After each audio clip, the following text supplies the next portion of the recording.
आइए शुरू करते हैं। भारतीय इतिहास के महत्वपूर्ण प्रश्नों के प्रैक्टिस सेट में दक्षिण भारत के चोल, चालुक्य, पल्लव और संगम युग से संबंधित महत्वपूर्ण प्रश्नों का भाग 1। पहला प्रश्न है दोस्तों, 9वीं शताब्दी ईस्वी में निम्नलिखित में से किसके द्वारा चोल साम्राज्य की नींव डाली गई? ऑप्शन है कृष्ण प्रथम, राजराज चोल, विजयालय या परांतक। तो सही उत्तर क्या हो जाएगा? सही उत्तर ऑप्शन सी विजयालय हो जाएगा। दोस्तों आप जान लीजिए 9वीं शताब्दी ईस्वी में चोल साम्राज्य की पुनर्स्थापना विजयालय ने की, जो आरंभ में पल्लवों का एक सामंती सरदार था। तो याद रखिएगा दोस्तों, 9वीं शताब्दी में चोल साम्राज्य की नींव विजयालय के द्वारा डाली गई थी। अगला प्रश्न है, चोलों का राज्य किस क्षेत्र में फैला था? विजयनगर क्षेत्र, मालाबार तट, होयसल या फिर कोरोमंडल तट या दक्षिण के कुछ भाग। तो सही उत्तर क्या हो जाएगा? सही उत्तर ऑप्शन डी हो जाएगा, कोरोमंडल तट और दक्कन के कुछ भाग। दोस्तों आप जान लीजिए कि कृष्णा और तुंगभद्रा नदियों से लेकर कुमारी अंतरीप तक का विस्तृत भूभाग प्राचीन काल में तमिल प्रदेश का निर्माण करता था। इसमें कोरोमंडल तट और दक्कन के कुछ भाग जैसे उरैयूर, कावेरीपट्टनम, तंजावुर आदि चोलों के अधिकार में थे। तो याद रखिएगा, चोलों का राज्य कोरोमंडल तट और दक्कन के कुछ भागों में फैला हुआ था। अगले प्रश्न पर आते हैं दोस्तों, महत्वपूर्ण प्रश्न है। इसमें आपसे पूछा गया है कि चोलों की राजधानी क्या थी? ऑप्शन है कावेरीपत्तनम, महाबलीपुरम, कांची या फिर तंजौर। तो सही उत्तर तंजौर ऑप्शन डी। दोस्तों चोलों की राजधानी तंजौर या तंजावुर थी। इसके अतिरिक्त गंगैकोंड चोलपुरम भी चोलों की राजधानी बनी थी। संगम काल में चोलों की राजधानी उरैयूर थी। तो यहाँ पर जो ऑप्शन दिए गए हैं उसमें तंजौर या तंजावुर सही उत्तर हो जाएगा, लेकिन इसके अलावा गंगैकोंड चोलपुरम चोलों की राजधानी बनी थी और संगम काल में चोलों की राजधानी उरैयूर थी। अगला प्रश्न महत्वपूर्ण है, निम्नलिखित में से कौन चोल प्रशासन की विशेषता थी? आपको बताना है। ऑप्शन है साम्राज्य का मंडलम में विभाजन, ग्राम प्रशासन की स्वायत्तता, राज्य के मंत्रियों को समस्त अधिकार या कर संग्रह प्रणाली का सस्ता और उचित होना। तो सही उत्तर क्या हो जाएगा? सही उत्तर चोल प्रशासन की विशेषता ग्राम प्रशासन की स्वायत्तता ऑप्शन बी हो जाएगा। दोस्तों चोल शासन की सबसे उल्लेखनीय विशेषता वो असाधारण शक्ति और क्षमता है जो स्वायत्त शासी ग्रामीण संस्थाओं के संचालन में परिलक्षित होती है। तो सबसे पहले ग्रामीण शासन या ग्राम शासन की स्वायत्तता, इसका विकास चोल प्रशासन में हुआ था। अगले प्रश्न पर आते हैं। महत्वपूर्ण प्रश्न है आप सभी के लिए दोस्तों। प्रश्न है कि कुशल ग्रामीण प्रशासन के लिए प्रसिद्ध राजवंश कौन सा था? तो सही उत्तर कुशल ग्रामीण प्रशासन के लिए चोल राजवंश प्रसिद्ध था। ऑप्शन ए आपका सही उत्तर है। अगला प्रश्न है, चोलों के अधीन ग्राम प्रशासन के बहुत से ब्यौरे जिन शिलालेखों में हैं वे कहाँ हैं? ऑप्शन है तंजावुर, उरैयूर, कांचीपुरम या उत्तर मेरूर। तो सही उत्तर हो जाएगा उत्तर मेरूर ऑप्शन डी।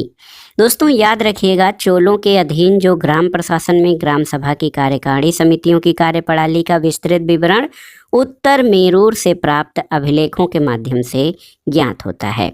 तो याद रखिएगा, चोलों के अधीन ग्राम प्रशासन के बहुत से ब्यौरे उत्तर मेरूर शिलालेखों में मिलता है।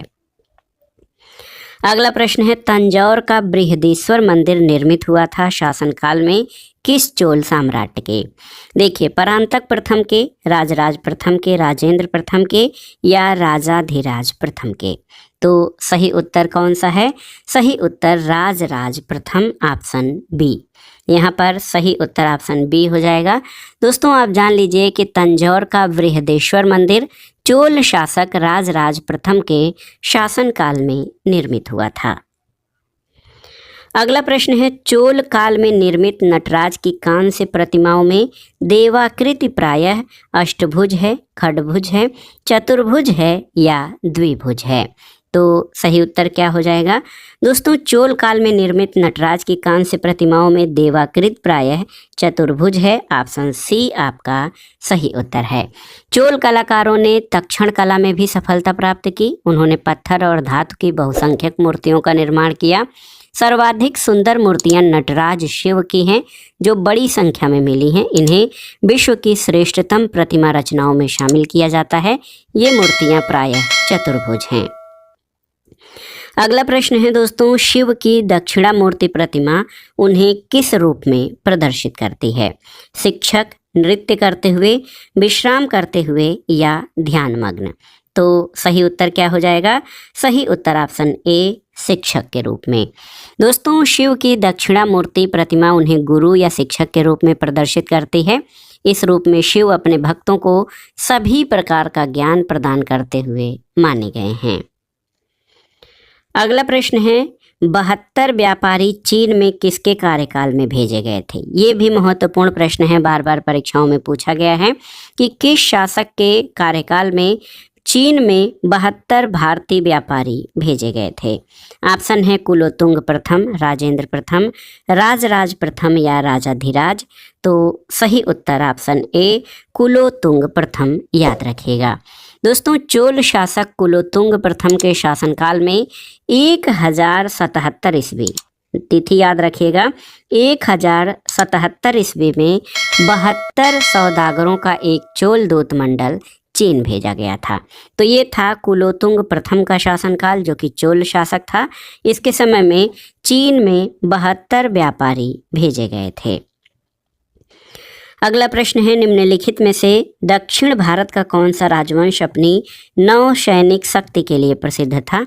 चोल, चेर, पल्लव या राष्ट्रकूट? तो सही उत्तर हो जाएगा चोल राजवंश, ऑप्शन ए। दोस्तों, राजेंद्र प्रथम ने पवित्र गंगा जल लाने के उद्देश्य से पूर्वी भारत यानी गंगा घाटी पर आक्रमण किया और पाल शासक महिपाल प्रथम को पराजित किया। इस विजय के उपलक्ष्य में उसने गंगैकोंड चोल की उपाधि ग्रहण की और गंगैकोंड चोलपुरम नामक नई राजधानी की स्थापना की थी। और दोस्तों, आप जान लीजिए कि ये जो शासक था, आप देखिए, चोल राजाओं ने एक विशाल संगठित सेना का निर्माण किया। चोलों के पास अश्व, गज और पैदल सैनिकों के साथ ही एक अत्यंत शक्तिशाली नौसेना थी। इसी नौसेना की सहायता से उन्होंने श्री विजय, सिंघल, मालदीव आदि द्वीपों की विजय प्राप्त की थी, जो चोल शासकों या चोल राजवंश के पास महत्वपूर्ण नौसैनिक शक्ति थी। अगला प्रश्न है कि निम्नलिखित चोल शासकों में जिसने बंगाल की खाड़ी को चोल झील का स्वरूप प्रदान किया था, वो कौन था? राजराज प्रथम, राजेंद्र प्रथम, अधिराज या कुलोतुंग? तो सही उत्तर क्या हो जाएगा? राजेंद्र प्रथम, ऑप्शन बी। दोस्तों, याद रखिएगा, राजेंद्र प्रथम महत्वपूर्ण शासक था चोल वंश का, और इसके बारे में कहा गया है कि उसने बंगाल की खाड़ी को चोल झील का स्वरूप प्रदान कर दिया था। अगला प्रश्न है, गंगैकोंड चोलपुरम की स्थापना किसने की थी? तो अभी अभी आपने देखा है, गंगैकोंड चोलपुरम की स्थापना किस शासक के द्वारा की गई थी? तो सही उत्तर है राजेंद्र प्रथम के द्वारा, ऑप्शन सी आपका सही उत्तर है। दोस्तों, राजेंद्र प्रथम ने पवित्र गंगा जल लाने के उद्देश्य से गंगा घाटी पर आक्रमण किया था और उसने उत्तर भारत के शासक महिपाल प्रथम को पराजित किया था। इस विजय के उपलक्ष्य में उसने गंगैकोंड चोल की उपाधि ग्रहण की और गंगैकोंड चोलपुरम नामक नई राजधानी की स्थापना की थी। ऑप्शन सी आपका सही उत्तर हो जाएगा। अगला प्रश्न है, किस चोल राजा ने जल सेना प्रारंभ की थी? आपको बताना है। राजेंद्र चोल, परांतक चोल, राजराज प्रथम या राजराज द्वितीय? तो सही उत्तर है राजराज प्रथम, ऑप्शन सी। दोस्तों, याद रखिएगा, चोल साम्राज्य की महत्ता का वास्तविक संस्थापक परांतक द्वितीय या सुंदर चोल का पुत्र अरिमोलिवर्मन था, जो 985 ईस्वी में राजराज के नाम से गद्दी पर बैठा। राजराज प्रथम ने एक अस्थायी सेना और विशाल नौसेना का गठन किया था। अगला प्रश्न है दोस्तों, चोल शासक का नाम बताइए जिसने श्रीलंका के उत्तरी भाग पर विजय प्राप्त की। राजराज प्रथम, राजेंद्र प्रथम, परांतक प्रथम या आदित्य प्रथम? तो उत्तर है राजराज प्रथम, ऑप्शन ए। दोस्तों, चोल शासक राजराज प्रथम ने सिंघल यानी श्रीलंका पर आक्रमण करके उत्तरी सिंघल को जीतकर अपने राज्य में मिला लिया। विजित क्षेत्र में राजराज ने अनुराधापुर को नष्ट कर पोलोन्नरुवा को इस क्षेत्र की राजधानी बनाया और इसका नाम जननाथ मंगलम रखा था। तो याद रखिएगा, श्रीलंका के उत्तरी भाग पर विजय राजराज प्रथम द्वारा प्राप्त की गई थी। अगला प्रश्न है, चोल राजाओं में किस एक ने सीलोन पर विजय प्राप्त की थी? आपको बताना है। तो सही उत्तर राजेंद्र प्रथम ने। याद रखिएगा, चोल राजा राजेंद्र प्रथम ने सिंघल द्वीप या श्रीलंका विजय, सीलोन जो है श्रीलंका का प्राचीन नाम है, तो राजेंद्र प्रथम ने सिंघल द्वीप या श्रीलंका विजय पूर्ण किया था। राजेंद्र प्रथम ने वहां के शासक महेंद्र पंचम को बंदी बनाकर चोल राज्य भेज दिया, जहां 12 वर्ष बाद उसकी मृत्यु हो गई। संपूर्ण श्रीलंका पर राजेंद्र का अधिकार हो गया था। तो याद रखिएगा, राजेंद्र प्रथम वह चोल शासक था जिसने सीलोन यानी श्रीलंका पर विजय प्राप्त की थी। अगला प्रश्न है, वह चोल राजा कौन था जिसने श्रीलंका को पूर्ण स्वतंत्रता दी और सिंघल राजकुमार के साथ अपनी पुत्री का विवाह किया था? कुलोतुंग प्रथम, राजेंद्र प्रथम, अधिराजेंद्र या राजाधिराज प्रथम? तो सही उत्तर कुलोतुंग प्रथम, ऑप्शन ए। दोस्तों, आप जान लीजिए, बहुत ही महत्वपूर्ण प्रश्न है। कुलोतुंग प्रथम के समय में श्रीलंका के राजा विजयबाहु ने अपनी स्वतंत्रता घोषित की, लेकिन कुलोतुंग प्रथम ने श्रीलंका में चोल प्रभाव की समाप्ति के प्रति किसी कटुता का प्रदर्शन नहीं किया और उसने अपनी पुत्री का विवाह श्रीलंका के राजकुमार वीरप्पे रुमाल के साथ किया था। तो याद रखिएगा, कुलोतुंग प्रथम ने श्रीलंका को पूर्ण स्वतंत्रता दी और सिंघल राजकुमार के साथ अपनी पुत्री का विवाह किया था। अगला प्रश्न है, चालुक्य वंश का सबसे महान शासक कौन था? विक्रमादित्य, मंगलेश, पुलकेशिन द्वितीय या पुलकेशिन प्रथम? तो सही उत्तर ऑप्शन सी पुलकेशिन द्वितीय हो जाएगा। दोस्तों, पुलकेशिन द्वितीय वातापी के चालुक्य वंश के शासकों में सर्वाधिक योग्य और शक्तिशाली था। उसने 610 से 642 ईस्वी तक शासन किया। उसकी उपलब्धियों का विवरण हमें ऐहोल प्रशस्ति से प्राप्त होता है और पुलकेशिन द्वितीय ने उत्तर भारत के महान शासक हर्षवर्धन को पराजित किया था। अगला प्रश्न है दोस्तों, निम्नलिखित में से किस वंश द्वारा प्रायः महिलाओं को प्रशासन में उच्च पद प्रदान किए जाते थे? चोल, चालुक्य, पाल या सेन? तो सही उत्तर है चालुक्य। दोस्तों, याद रखिएगा कि चालुक्यों के शासनकाल में प्रायः महिलाओं को उच्च पदों पर नियुक्त किया जाता था। अगला प्रश्न है दोस्तों, चालुक्यों की राजधानी कहाँ थी? तो आप जानते हैं कि बागलकोट कर्नाटक जिले के वातापी नामक प्राचीन नगर का आधुनिक नाम बादामी है और 6ठी-7वीं शताब्दी में ये चालुक्यों की राजधानी थी। तो सही उत्तर ऑप्शन ए वातापी हो जाएगा। दोस्तों, 6ठी-7वीं ईस्वी में वातापी जो है चालुक्यों की राजधानी थी। वातापी के चालुक्य राजवंश का वास्तविक संस्थापक पुलकेशिन प्रथम था। तो याद रखिएगा, बहुत ही महत्वपूर्ण प्रश्न है ये। चालुक्यों की राजधानी वादामी या वातापी थी। अगला प्रश्न है दोस्तों, महत्वपूर्ण प्रश्न है, कवि कालिदास के नाम का उल्लेख किसमें हुआ है? ऑप्शन है इलाहाबाद स्तंभ लेख, ऐहोल के उत्कीर्ण लेख, अल्पादुदान लेख या हनुमकोंडा उत्कीर्ण लेख में? तो सही उत्तर है ऐहोल के उत्कीर्ण लेख में। दोस्तों, ऐहोल प्रशस्ति वातापी के चालुक्य शासक पुलकेशिन द्वितीय के इतिहास को जानने का महत्वपूर्ण माध्यम है। इस लेख की रचना रविकीर्ति ने की थी और प्रशस्ति के अंत में लेखक ने ये दावा किया है कि उसने इसे लिखकर कालिदास तथा भारवी के समान यश प्राप्त किया है। तो इस अभिलेख में कालिदास के नाम का उल्लेख हुआ है। अगला प्रश्न बहुत ही आसान सा है, तोल्काप्पियम ग्रंथ संबंधित है किससे? प्रशासन, विधि, व्याकरण और काव्य या उपरोक्त सभी से? तो तोल्काप्पियम ग्रंथ व्याकरण और काव्य से संबंधित है। ऑप्शन सी आपका सही उत्तर है। दोस्तों, तोल्काप्पियम के प्रणयनकर्ता तोल्काप्पियर ऋषि अगस्त्य के 12 योग्य शिष्यों में से एक थे। वह एक तमिल व्याकरण ग्रंथ है और इसकी रचना सूत्र शैली में की गई है। तो याद रखिएगा, तोल्काप्पियम ग्रंथ के रचनाकार तोल्काप्पियर ऋषि हैं। और ये ऋषि अगस्त के 12 शिष्यों में से एक थे। ये एक तमिल व्याकरण ग्रंथ है। अगला प्रश्न है शिलप्पाधिकारम का लेखक कौन था? इंगलो, परड़र, करिकाल या विष्णु स्वामिन? तो सही उत्तर है इलंगो। दोस्तों इलंगो जो है शिल्पाधिकारम ग्रंथ के लेखक थे, इलंगो अडिगल। ये संगम साहित्य का महत्वपूर्ण महाकाव्य है। इसका लेखक चोल नरेश करिकाल का पौत्र था। तो याद रखिएगा शिल्पाधिकारम का लेखक इलंगो अडिगल थे। अगला प्रश्न है सूची 1 का सूची 2 के साथ सुमेलन करना है और दिए गए कोड से सही उत्तर का चयन करना है। सूची 1 में ग्रंथ हैं और सूची 2 में उनमें वर्णित विषयों का उल्लेख है। तो देखिए दोस्तों तिरुक्कुरुल क्या है? तो ये दर्शन से संबंधित ग्रंथ है। तुल्यकाप्पियम तो ये व्याकरण ग्रंथ है। शिलप्पाधिकारम ये प्रेम कथा है और मणिमेखलाई ये वणिक कथा है। तो यहाँ पर सही उत्तर हो जाएगा 2, 4, 1 और 3। तो इस तरह से इसका सही सुमेलन हो जाएगा। तिरुक्कुरल जो है ये दर्शन से संबंधित है। तुल्यकाप्पियम व्याकरण ग्रंथ है। शिल्पाधिकारम प्रेम कथा और मणिमेखलाई ये वणिक कथा है। अगला प्रश्न है निम्नलिखित में से कौन सा बंदरगाह पोडुके नाम से the Periplus of the Erythraean Sea के लेखक को ज्ञात था? अरिकामेडु, ताम्रलिप्ति, कोरके या बारबेरिकम? तो सही उत्तर क्या हो जाएगा?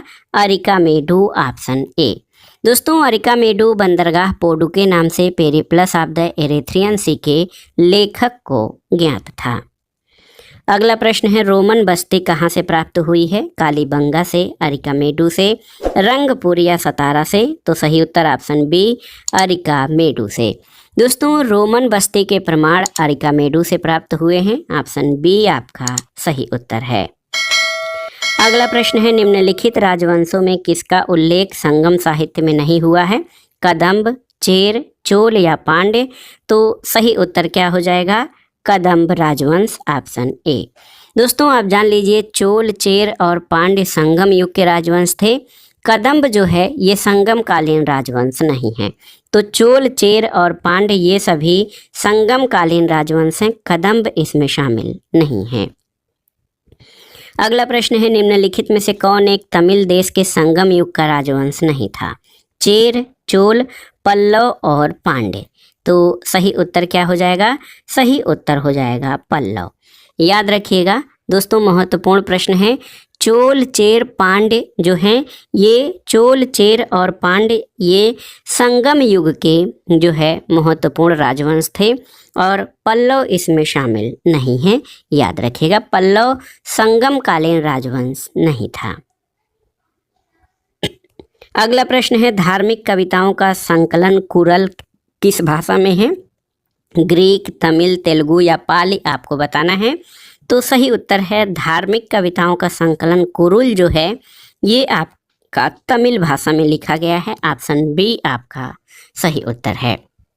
कुरल के बारे में जो महत्वपूर्ण तथ्य ये है कि कुरल तमिल साहित्य का बाइबिल और लघुवेद माना जाता है। इसकी रचना सुप्रसिद्ध कवि तिरुवल्लुवर ने की थी। याद रखिएगा। अगला प्रश्न है निम्नलिखित तमिल ग्रंथों में किसे लघुवेद की संज्ञा दी गई है? तो सही उत्तर है लघुवेद कुरल को कहा गया है। ऑप्शन डी आपका सही उत्तर है। तिरुवल्लुवर द्वारा रचित कुरल को तमिल ग्रंथों में लघुवेद की संज्ञा दी गई है। अगला प्रश्न है दोस्तों निम्नलिखित में से कौन तमिल रामायणम या रामावतारम का लेखक था? कंबन, कुट्टन, नन्नय या टिक्कण? तो सही उत्तर है कंबन ऑप्शन ए। कंबन द्वारा रचित कंब रामायणम या रामावतारम तमिल भाषा में है। इसका जो निकटतम उत्तर ऑप्शन ए हो जाएगा कंबन। तो याद रखिएगा तमिल रामायणम या रामावतारम के लेखक कंबन हैं। अगला प्रश्न है निम्नलिखित में से कौन सा एक प्राचीन भारत में व्यापारियों का निगम था? चतुर्वेद मंगलम, परिषद, अष्टदिग्गज या मणिग्रामम? तो सही उत्तर ऑप्शन डी मणिग्रामम हो जाएगा। याद रखिएगा दक्षिण भारत में नगरों में व्यापारियों के विभिन्न संगठन थे। मणिग्रामम, वलंजीयर इनमें से प्रमुख थे। तो याद रखिएगा मणिग्रामम प्राचीन भारत में व्यापारियों का प्रमुख संगठन था। अगला प्रश्न है दोस्तों, दक्षिण भारत का प्रसिद्ध तक्कोलम का युद्ध हुआ था किसके बीच? तो सही उत्तर क्या हो जाएगा? सही उत्तर आपका हो जाएगा चोल और राष्ट्रकूटों के मध्य, ऑप्शन बी।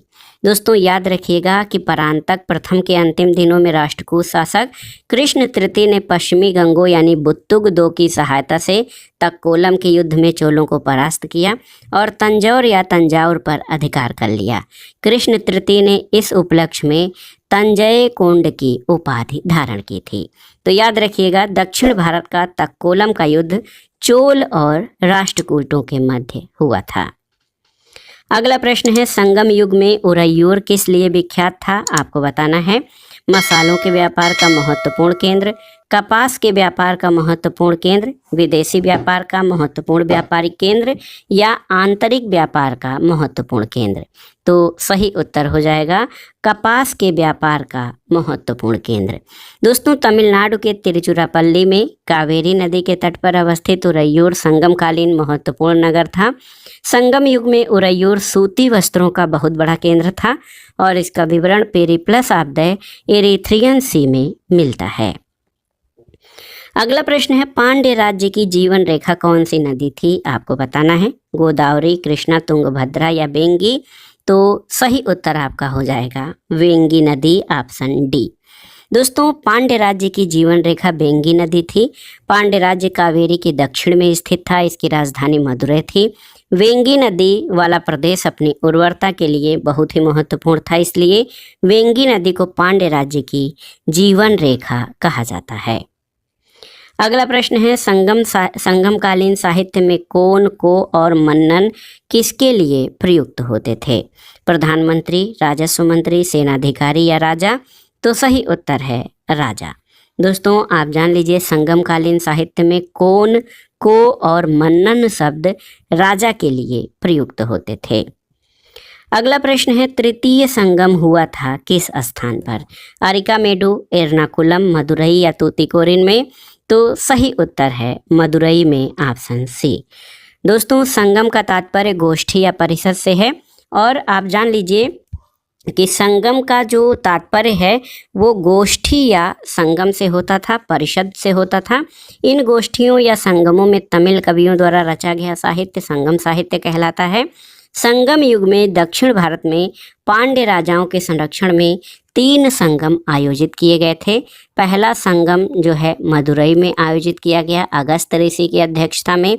द्वितीय संगम जो है ये कपाटपुरम में अगस्त ऋषि की अध्यक्षता में हुआ और तृतीय संगम मदुरई में नक्कीरर की अध्यक्षता में संपन्न हुआ था। अब आइए अगले प्रश्न पर चलते हैं। महत्वपूर्ण प्रश्न है कि आपसे पूछा गया है कि किस ऋषि के बारे में कहा जाता है कि उन्होंने दक्षिण भारत का आर्यकरण किया, उन्हें आर्य बनाया? विश्वामित्र, अगस्त्य, वशिष्ठ या सांभर? तो सही उत्तर क्या हो जाएगा? सही उत्तर है ऋषि अगस्त्य, ऑप्शन बी। दोस्तों दक्षिण भारत के आर्यीकरण का श्रेय महर्षि अगस्त्य को दिया जाता है। इन्होंने दक्षिण की यात्रा की और बाद में वहीं बस भी गए थे। अगला प्रश्न है, सूची 1 का सूची 2 से सुमेलन करिए और दिए गए कोड से सही उत्तर का चयन करिए। तो यहाँ पर देखिए वातापी के चालुक्यों की राजधानी जो है ये बादामी थी और पुलकेशिन द्वितीय बादामी के चालुक्यों का सबसे प्रतापी राजा था। रविकीर्ति द्वारा रचित जो ऐहोल प्रशस्ति है उससे पुलकेशिन द्वितीय का विस्तृत उल्लेख मिलता है। पल्लवों की राजधानी ये कांचीपुरम थी। हर्ष की राजधानी आप जान लीजिए कन्नौज थी और पांड्य राजवंश की राजधानी मदुरई थी। तो सही सुमेलन क्या हो जाएगा? सही सुमेलन आपका हो जाएगा आपका देखिए महत्वपूर्ण प्रश्न है 3, 4, 2 और 1। 3, 4, 2 और 1। तो यहाँ पर ऑप्शन ए आपका सही उत्तर है। चालुक्यों की राजधानी बादामी थी, पल्लवों की कांचीपुरम, हर्ष की कन्नौज और पांड्य की राजधानी मदुरई थी। अगला प्रश्न है दोस्तों, किस राजवंश ने उत्तर भारत पर शासन नहीं किया? चालुक्य, राजपूत, गुप्त या मौर्य? तो आप जानते हैं चालुक्य राजवंश ने उत्तर भारत पर नहीं बल्कि दक्षिण भारत पर शासन किया था। इनका शासन मुख्य रूप से दक्कन और दक्षिण भारत में केंद्रित था।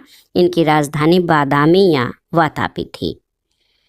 अगला प्रश्न है, कदंब राजाओं की राजधानी क्या थी? तंजौर, बनवासी, कांची या बादामी? तो दोस्तों कदंब राजाओं की राजधानी बनवासी थी और इस राजवंश या कदंब की स्थापना मयूर शर्मन के द्वारा की गई थी। इनकी राजधानी बनवासी थी। अगला प्रश्न देखिए, बार बार परीक्षाओं में पूछा गया है कि मीनाक्षी मंदिर कहाँ पर स्थित है, आपको बताना है। तो विकल्प बताने की आवश्यकता नहीं, आप ऐसे ही बता सकते हैं कि मीनाक्षी मंदिर मदुरई में स्थित है। मीनाक्षी मंदिर मदुरई में स्थित है। मदुरई पांड्यों की राजधानी थी और संगम काल में प्रथम और तृतीय संगम मदुरई में ही आयोजित किए गए थे, जिनकी अध्यक्षता क्रमशः आचार्य अगस्त और नक्कीरर के द्वारा की गई थी। अगला प्रश्न सुमेलन करना है सूची 1 का सूची 2 से। इसमें मंदिर और उनकी अवस्थिति का मिलान करना है। तो यहाँ पर आप देख सकते हैं दोस्तों, मीनाक्षी मंदिर, तो मीनाक्षी मंदिर ये मदुरई बालाजी विश्वनाथ के नाम से जो है आप जान लीजिए प्रसिद्ध है। वेंकटेश्वर मंदिर ये आपका तिरुमाल आंध्र प्रदेश में है। महाकाल मंदिर दोस्तों, महाकाल मंदिर उज्जैन में है और बेलूर मठ हावड़ा पश्चिम बंगाल में। 2143 ऑप्शन बी आपका सही उत्तर हो जाएगा। दोस्तों आप जान लीजिए मीनाक्षी मंदिर का निर्माण पांड्यों ने अपनी राजधानी मदुरई में कराया था। महाकाल मंदिर उज्जैन में, वेंकटेश्वर मंदिर तिरुमाल आंध्र प्रदेश में है। बेलूर मठ में रामकृष्ण मिशन की स्थापना 1897 में हावड़ा पश्चिम बंगाल में स्वामी विवेकानंद के द्वारा की गई थी। अगला प्रश्न है, वह चोल शासक जिसे गंगईकोंड कहा जाता है, आपको बताना है कि किस चोल शासक को गंगईकोंड कहा जाता है। ऑप्शन है राजराज, राजेंद्र, कुलोतुंग या मनुनेमी। तो सही उत्तर है राजेंद्र प्रथम को। दोस्तों आप जान लीजिए राजेंद्र प्रथम ने पूर्वी भारत में गंगा घाटी तक सफल सैनिक अभियान के बाद गंगईकोंड चोल की उपाधि धारण की थी और इसे ही गंगईकोंड कहा जाता है। ऑप्शन बी आपका सही उत्तर है।